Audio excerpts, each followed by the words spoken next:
अगर आपको किसी नेटवर्क को अपनी कंट्रोल में लेना है या फिर किसी भी कंप्यूटर सिस्टम को अपनी कंट्रोल में लेना है तो उसके लिए आपके पास प्रॉपर इंफॉर्मेशन होना चाहिए उस नेटवर्क के बारे में या फिर उस कंप्यूटर सिस्टम के बारे में। जैसे कि उस नेटवर्क के अंदर या फिर उस कंप्यूटर सिस्टम के अंदर कौन कौन सी वल्नरेबिलिटीज है, कौन कौन सी पोर्ट ओपन है, कौन कौन सी पोर्ट क्लोज है, किस अटैक को परफॉर्म करने से उस नेटवर्क के अंदर एंटर हो पाएंगे और कैसे उस नेटवर्क को मैनेज करेंगे ताकि उसका जो यूजर है उसे पता ना चले, और उसके साथ साथ अपना काम होने के बाद किस तरह से उस नेटवर्क से या फिर उस कंप्यूटर सिस्टम से एग्जिट होंगे। ये सारे इन्फॉर्मेशन आपको पता होना चाहिए, क्योंकि जब तक आपके पास प्रॉपर इन्फॉर्मेशन नहीं होगा, प्रॉपर प्लान नहीं होगा, तब तक आप किसी भी कंप्यूटर सिस्टम के अंदर या फिर नेटवर्क के अंदर एंटर नहीं हो पाएंगे। तो ओवरऑल कहा जाए तो अगर आपको एक कंप्यूटर सिस्टम को अपनी कंट्रोल में लेना है या फिर कंप्यूटर नेटवर्क को अपनी कंट्रोल में लेना है तो ये सारे नॉलेज आपके पास होना चाहिए। तो welcome back to this video. ये हमारा एथिकल हैकिंग सीरीज का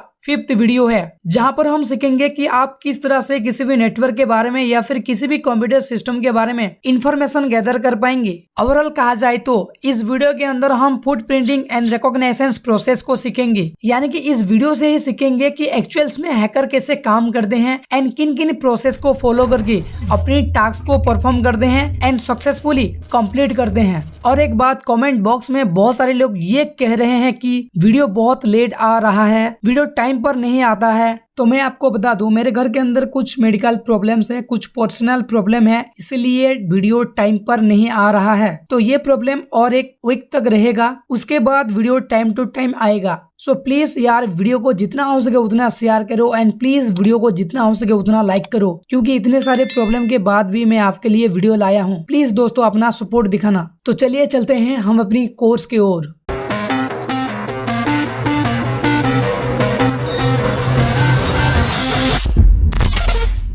तो ये वीडियो दोस्तों बहुत ही इम्पोर्टेंट वीडियो होने वाला है, क्योंकि इस एक वीडियो की बेस पर ही हम एंटायर एथिकल हैकिंग को सीखेंगे। क्योंकि इस वीडियो के अंदर हम एक्चुअल में हम सीखेंगे कि कौन कौन से प्रोसेस को फॉलो करके एथिकल हैकिंग को परफॉर्म किया जाता है। तो सबसे पहले हम देख लेते हैं कि फुटप्रिंटिंग एंड रिकॉग्निशंस होता क्या है। Footprinting and recognitions are the two core tasks that each cyber attacks is built upon in order to find weakness and potential entry point. These pre-attack procedure entail acquiring data about a targeted system or network. यानी कि ये जो footprinting and recognitions process है, ये दो core task है जिसकी help से हमें पता लगता है कि एक नेटवर्क के अंदर या फिर एक कंप्यूटर सिस्टम के अंदर कौन कौन सी वीकनेस है, यानी कि कौन कौन सी एंट्री पॉइंट है जिस पॉइंट की हेल्प से उस नेटवर्क के अंदर हम एंटर हो पाएंगे या फिर उस कंप्यूटर सिस्टम के अंदर हम एंटर हो पाएंगे। यानी कि ये जो दोनों प्रोसेस है ना, इस दोनों प्रोसेस की हेल्प से हमें ये पता लगता है कि एक नेटवर्क के अंदर हम किस तरह से एंटर होंगे या फिर एक कंप्यूटर सिस्टम के अंदर हम किस तरह से एंटर होंगे। अगर आप ये दोनों प्रोसेस को अच्छे से सीख लेते हैं और अच्छे से परफॉर्म करते हैं तो आप इजीली किसी भी नेटवर्क को या फिर किसी भी कंप्यूटर सिस्टम को अपनी कंट्रोल में ले पाएंगे। ओके, तो इन दोनों प्रोसेस को और थोड़ा सा डिटेल में समझते हैं। तो पहले हम समझते हैं फुटप्रिंटिंग क्या होता है। Footprinting is the process of identify and understanding the security risk in an organisation. It involves gathering information about the target both from publicly available source and through more intrusive methods. This information helps build a profile of the organization's security posture and identify vulnerabilities. The approach used depend on the desired information and level of access. यानी कि ये जो footprinting process है, इस process के अंदर हम find out करते हैं कि एक ऑर्गेनाइजेशन के अंदर कौन कौन से सिक्योरिटी रिस्क है, यानी कि उस ऑर्गेनाइजेशन के पास या फिर उस टारगेटेड सिस्टम के पास कौन कौन सी लो फॉल्स है, कौन कौन सी वल्नरेबिलिटीज है, यानी कि कौन कौन से पॉइंट पर रिस्क है जहां पर सिक्योरिटी ब्रेक हो सकता है। उस पॉइंट को हम फाइंड आउट करते हैं फुटप्रिंटिंग प्रोसेस के अंदर। और यहाँ पर हमें जो भी इंफॉर्मेशन मिलता है वो हमें हेल्प करता है उस ऑर्गेनाइजेशन की जो भी सिक्योरिटी है उसको ब्रेक करने के लिए एंड उसके अंदर घुसने के लिए। ओके, नेक्स्ट हम बात करते हैं रिकॉग्निशंस के बारे में। Reconnaissance is an important step in ethical hacking which includes leaving digital footprinting data on the targeted system, network infrastructure, personal information and security rules are collected as a part of this process.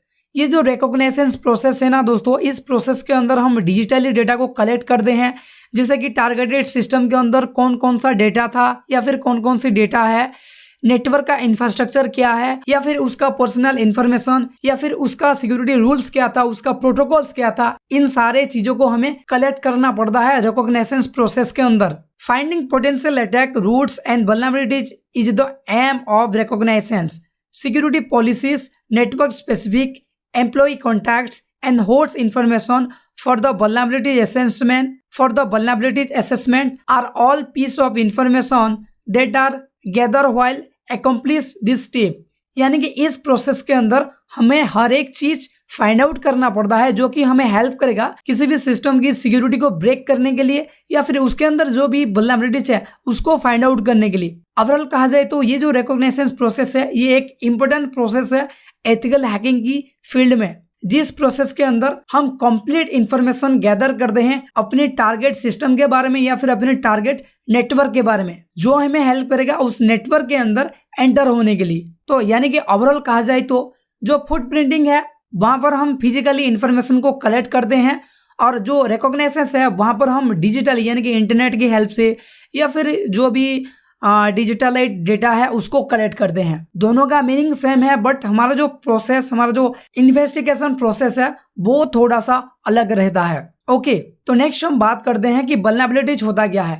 तो देखो vulnerabilities क्या होता है हम पहले से ही discuss कर रखे हैं, बट यहाँ पर थोड़ा सा हम डिटेल में समझेंगे, क्योंकि जब आपको वल्नरेबिलिटीज का प्रॉपर मीनिंग पता नहीं होगा तो आप कैसे एक सिस्टम की वल्नरेबिलिटीज को फाइंड आउट करेंगे और उसे समझेंगे कि यहाँ पर कौन सी अटैक परफॉर्म किया जाएगा। एंड जितने भी तरह की वल्नरेबिलिटीज है वो सारे टाइप्स की वल्नरेबिलिटीज आपको पता होना चाहिए, तभी आप वहां पर सही अटैक परफॉर्म कर पाएंगे और जो भी लो फॉल्स है या फिर जो भी सिक्योरिटी रिस्क है उसको आप फिक्स कर पाएंगे। तो चलिए सबसे पहले हम वल्नरेबिलिटीज को समझ लेते हैं। A vulnerability is a weakness that can be exploited by एक हैकर और pen tester to gain unauthorised access to a computer system.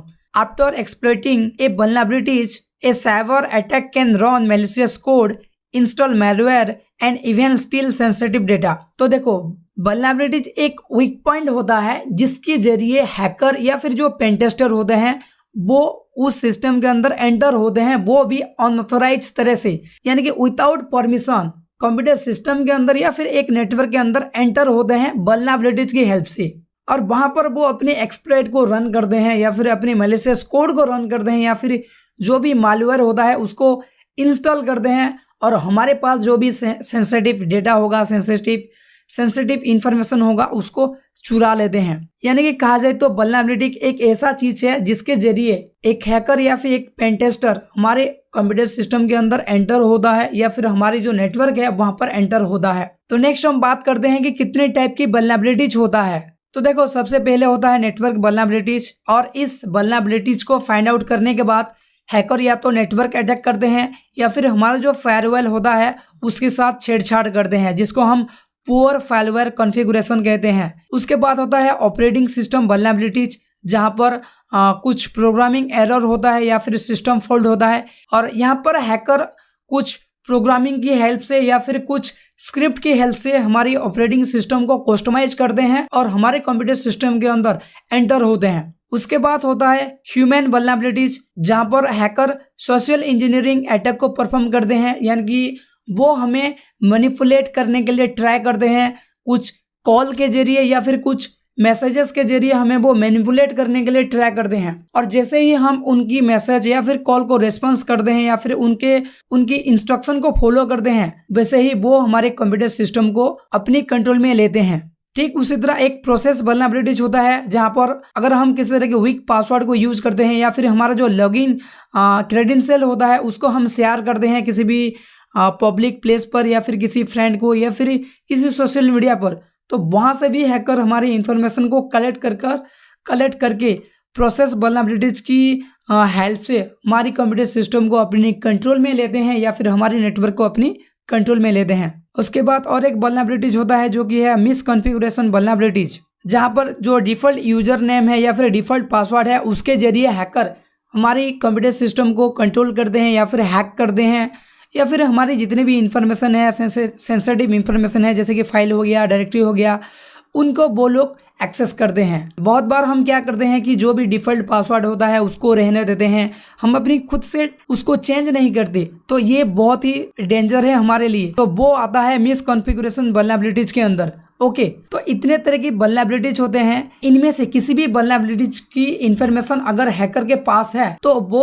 आपके कंप्यूटर सिस्टम को इजीली अपने कंट्रोल में ले सकता है और वो अपने हिसाब से आपके कंप्यूटर सिस्टम को कस्टमाइज कर सकता है। ओके, तो अब हम बात कर लेते हैं कि एक्चुअल में कैसे हैकर किसी भी कंप्यूटर सिस्टम को अपनी कंट्रोल में लेते हैं और अपने हिसाब से कस्टमाइज करते हैं।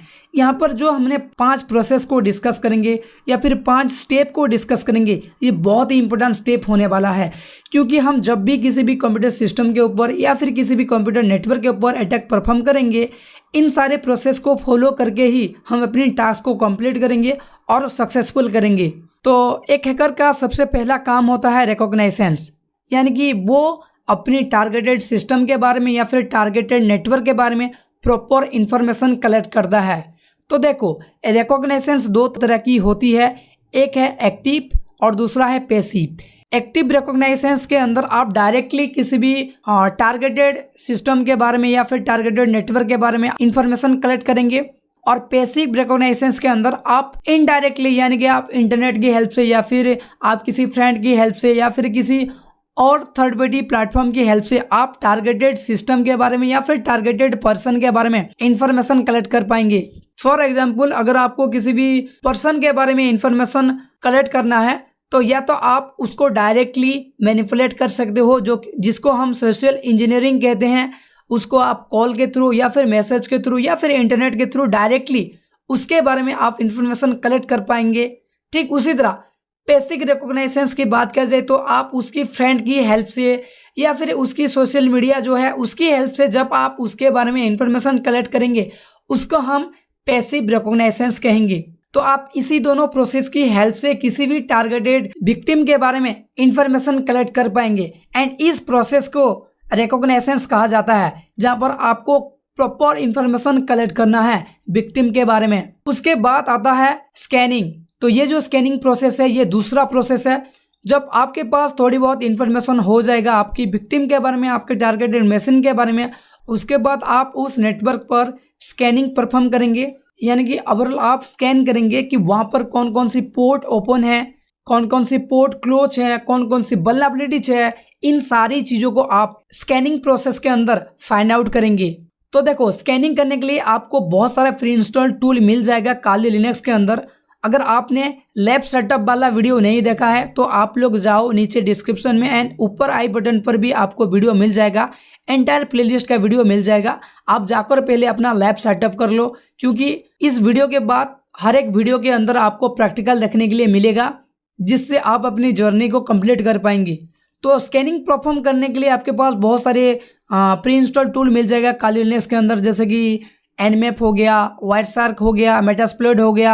ऐसे बहुत सारे टूल हैं जिनको हम इस वीडियो के अंदर आगे ही डिस्कस करेंगे। तो हमारा दूसरा स्टेप होता है स्कैनिंग प्रोसेस।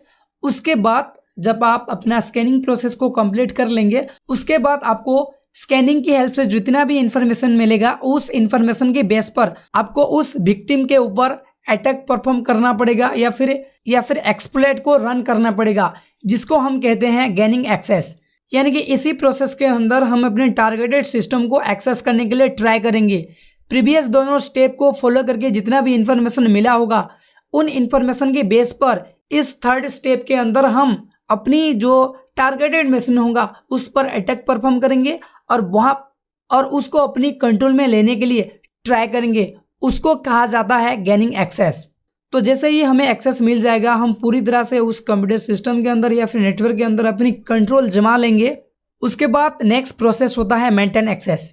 अगर आपने किसी भी सिस्टम के अंदर एक्सेस पा लिया है तो उसके बाद आपका काम होता है उस एक्सेस को मेंटेन करना, क्योंकि कभी भी पता लग सकता है उस सिस्टम का जो भी ओनर होगा या फिर जो भी यूजर होगा, अगर उसको पता लग गया तो वो कभी भी आपकी कनेक्शन को कट कर सकता है या फिर ऑफ कर सकता है। तो उसके लिए आपको मेंटेन करना पड़ेगा अपने एक्सेस को, जिसके लिए भी आपको बहुत सारे प्री इंस्टॉल टूल मिल जाएगा काली लिनक्स के अंदर, जिनका भी प्रैक्टिकल हम आगे देखेंगे कि किस तरह से अगर आपने किसी भी नेटवर्क को अपने कंट्रोल में ले लिया है तो उसको कैसे आप एक्सेस करेंगे। तो गेनिंग एक्सेस करने के बाद हमें करना पड़ता है मेंटेनिंग एक्सेस। देन उसके बाद जब हमारा काम कंप्लीट हो जाए तो उसके बाद हमने जितने भी काम किया है, जितने भी प्रोसेस को फॉलो किया है, उन सारी चीज़ों को हमें क्लियर करना पड़ता है, जिसको हम कहते हैं क्लियरिंग ट्रैक। ये हमारा लास्ट स्टेप होता है जो कि हमारा 5th नंबर का स्टेप है। इस प्रोसेस के अंदर हम अपने एंटायर हिस्टोरी को क्लियर करते हैं ताकि इन फ्यूचर कोई भी प्रॉब्लम हो तो हमारा कोई भी नुकसान ना हो या फिर हमें कोई भी प्रॉब्लम ना हो। इसके लिए हमें अंत में क्या करना पड़ेगा, हमने जितना भी काम किया है, जितनी भी प्रोसेस को फॉलो किया है, उन सारे प्रोसेस को क्लियर करना पड़ेगा।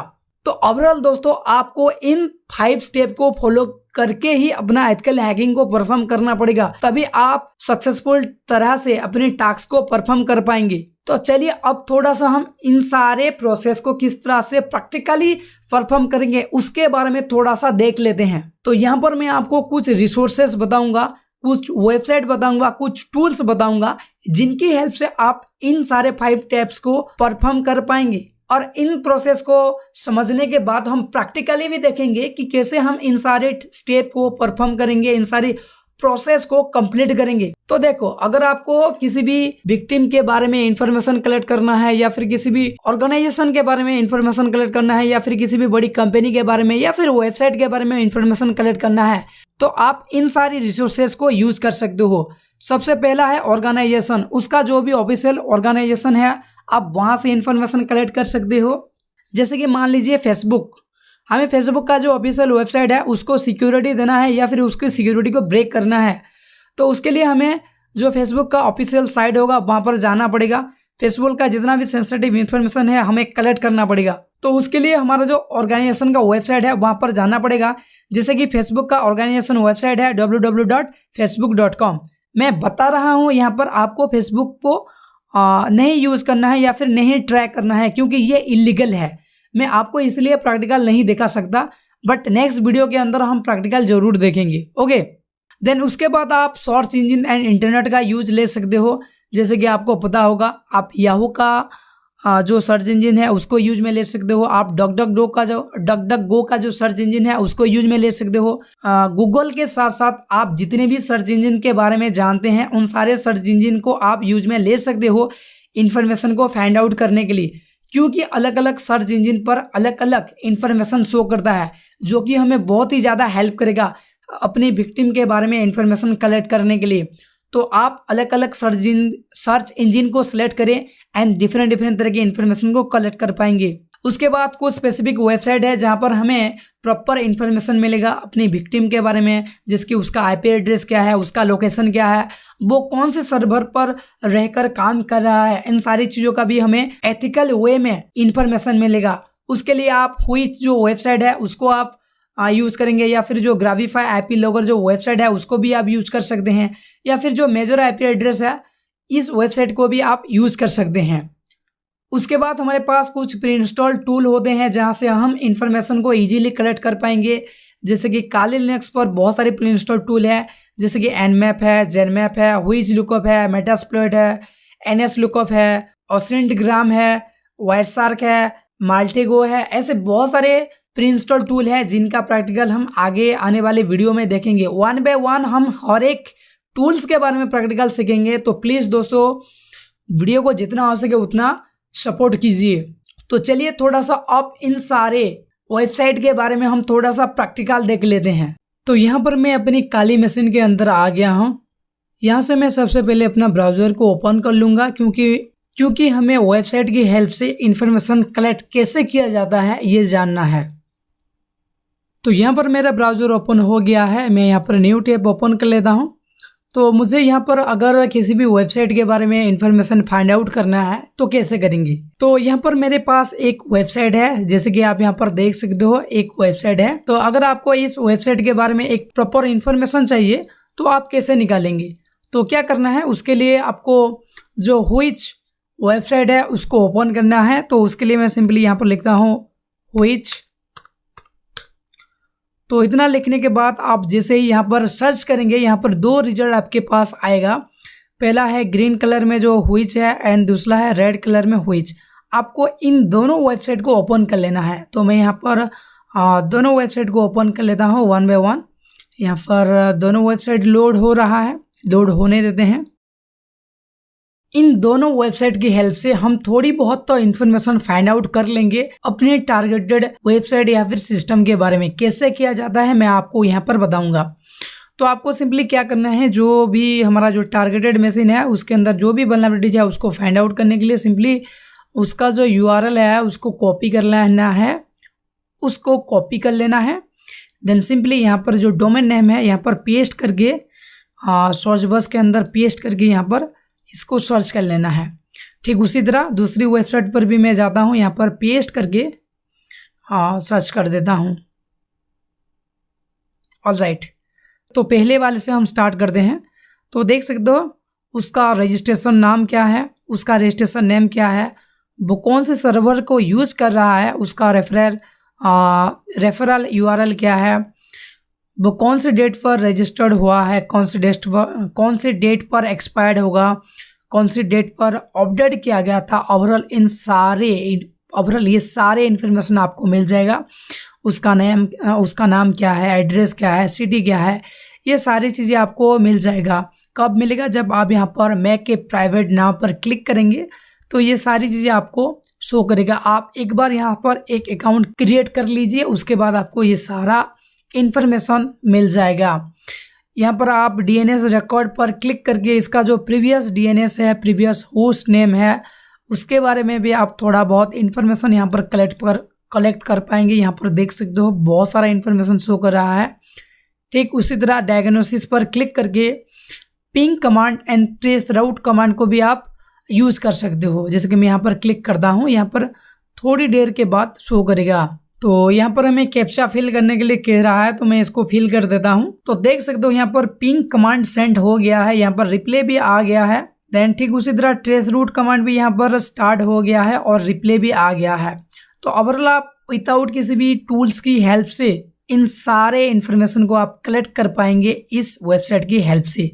ठीक उसी तरह जो दूसरा वेबसाइट है वहाँ पर भी आपको डोमेन नेम क्या है, रजिस्ट्रेशन नेम क्या है, रजिस्टर्ड डेट कौन सा है, उसका जो ऑनर का इन्फॉर्मेशन क्या है, सारी चीज़ें यहाँ पर शो करेगा। यहाँ पर भी आपको अकाउंट क्रिएट करना पड़ेगा, उसके बाद ही आपको प्रॉपर इन्फॉर्मेशन मिलेगा।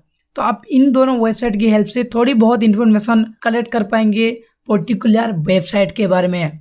उसके बाद अगर आपको किसी भी पर्टिकुलर पोर्शन के बारे में इन्फॉर्मेशन कलेक्ट करना है तो आप फेसबुक का यूज में ले आप फेसबुक को यूज में ले सकते हो, आप इंस्टाग्राम को यूज में ले सकते हो, आप इंस्टाग्राम को यूज में ले सकते हो, या फिर किसी भी अदर सोशल मीडिया प्लेटफॉर्म को आप यूज में ले सकते हो। ये टोटली आपके ऊपर डिपेंड करता है कि आप कितनी नॉलेज को यूज़ करके, आप कितना दिमाग को कितना अपने माइंड को यूज़ करके पर्टिकुलर पर्सन के बारे में या फिर पर्टिकुलर विक्टिम के बारे में आप इंफॉर्मेशन कलेक्ट कर पाएंगे।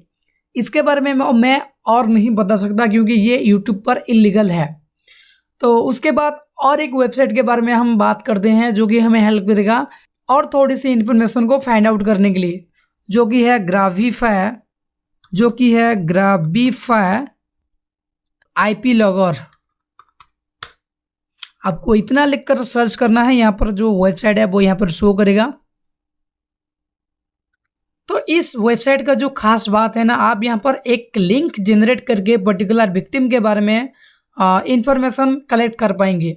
कैसे किया जाता है मैं यहाँ पर थोड़ा सा ही डेमो दिखाऊंगा, क्योंकि ये सारे चीज़ें अगर आप किसी भी इलीगल वे में करते हैं तो ये इलीगल है। बाकी ये इंटरनेट पर इसलिए अवेलेबल है क्योंकि आप इसकी हेल्प से एथिकली काम कर सकते हैं। ओके, तो वेबसाइट कुछ इस तरह से दिखता है। आपको यहाँ पर सिंपली एक वेबसाइट को कॉपी करना है। तो मैं कोई भी एक वीडियो का जो यूट्यूब का जो वीडियो है उसका एक लिंक यहाँ पर मैं कॉपी कर दूंगा।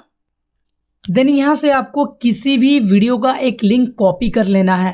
तो मैं सिंपली इस वीडियो का लिंक को यहाँ से कॉपी कर लेता हूँ, यहाँ पर शेयर पर क्लिक करके कॉपी कर लेता हूँ। देन वापस से आपको उसी वेबसाइट पर आना है, मैं इसे क्लोज कर देता हूँ। देन आपको वापस से उसी वेबसाइट पर आना है एंड यहाँ पर पेस्ट कर देना है। देन क्रिएट URL पर क्लिक करना है। देन यहाँ पर I agree and create URL पर क्लिक कर देना है।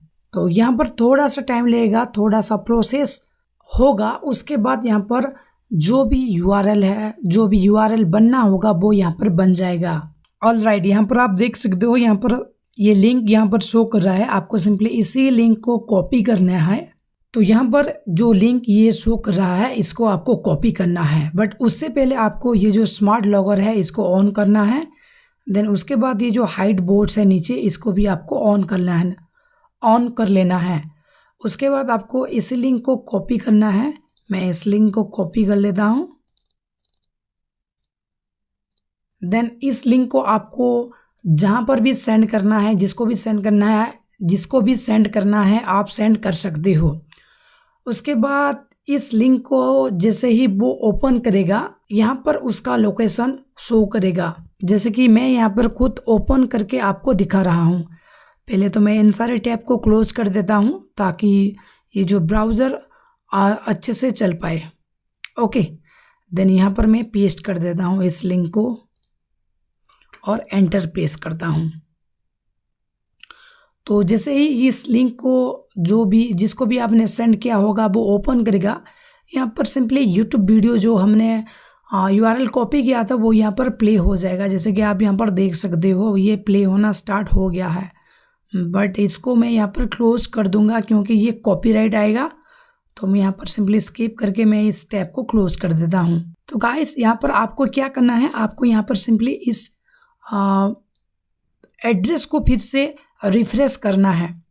तो नीचे यहाँ पर आपको उसका IP एड्रेस, उसका कंट्री, उसका सारा डिटेल्स यहाँ पर शो करेगा, बट मेरे केस में यहाँ पर शो नहीं कर रहा है क्योंकि मैं इसे खुद से ओपन किया हूँ, इसलिए यहाँ पर शो नहीं कर रहा है। बट आप ट्राई करना, ये यहाँ पर शो करेगा। तो आई होप दोस्तों ये वीडियो आपको पसंद आया होगा। इस वीडियो के अंदर हमने जितने भी रिसोर्सेज के बारे में बात किया है, जितने भी स्टेप के बारे में बात किया है, वो सारी चीज़ें आपको समझ में आया होगा।